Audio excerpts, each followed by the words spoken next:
Hi everyone, in this video I'm going to show you how you can see password manager in Google Chrome. If you found this video helpful, don't forget to like the video, leave a comment and subscribe. Let's start. Tap Chrome, then you can click your profile. Here manage your Google account. Also you can search for my Google account. Google account. Again you get the same page. From here find security.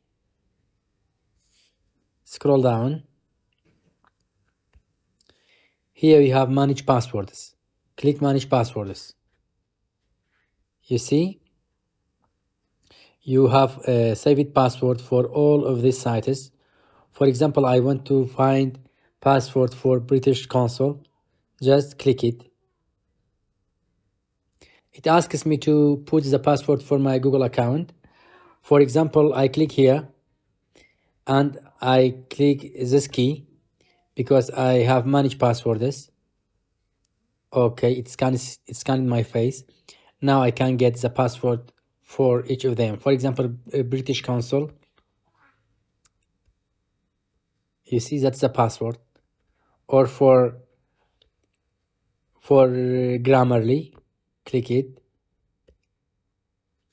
That's the password. That's all. Have a nice day.